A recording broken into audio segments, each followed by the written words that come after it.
Confondé un peu parce que j'ai été dans le PDS et j'ai occupé effectivement des fonctions au niveau de l'État. Mais je n'ai jamais été dans l'exécutif. C'est ça que les journalistes ont dit. Je n'avais pas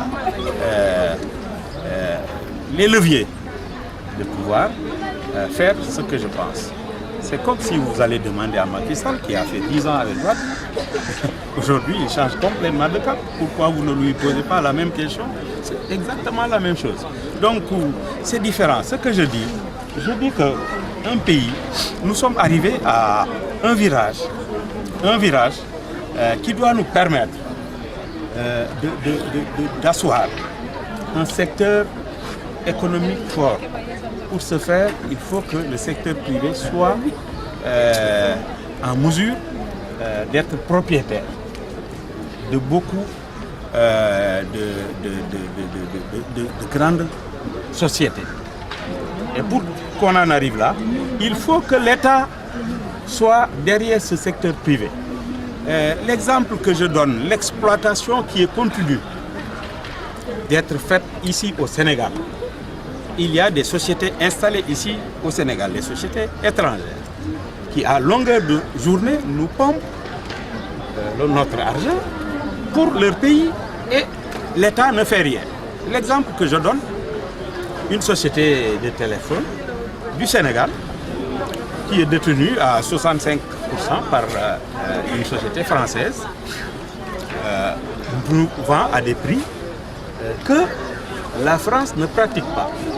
Je donne l'exemple, en France, vous pouvez par exemple avoir avec 10 €, vous pouvez avoir le téléphone,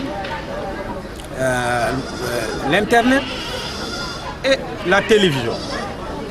Alors que ici, la clé de l'internet pour un mois coûte 25 000 francs.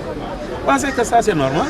Il y a un autre exemple qui est là, une banque française qui était presque tombée en faillite du fait d'un trader.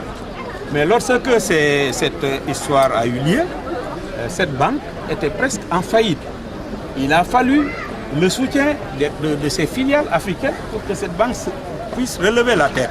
Ça également, c'est venir nous pomper ce que l'argent avec lequel ces banques auraient dû faire des appuis, des prêts au secteur économique de notre pays pour se développer. Cet argent-là est détenu par des multinationales étrangères du moins. Donc ça, c'est un problème que nous tous Sénégalais, nous devons nous poser pour au moins avoir un brin d'indépendance économique. Mais tant que cela n'arrive pas, on ne peut pas prétendre à un développement. Les plus grands secteurs aujourd'hui sont détenus par des étrangers. Donc c'est de cela qu'il s'agit.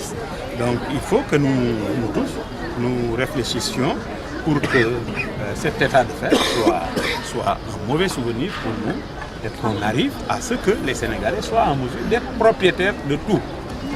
Pas de tout, mais en tout cas de la plupart des grands secteurs, des grandes sociétés qui peuvent avoir une influence positive dans le développement d'un pays. Donc rapidement ci wolof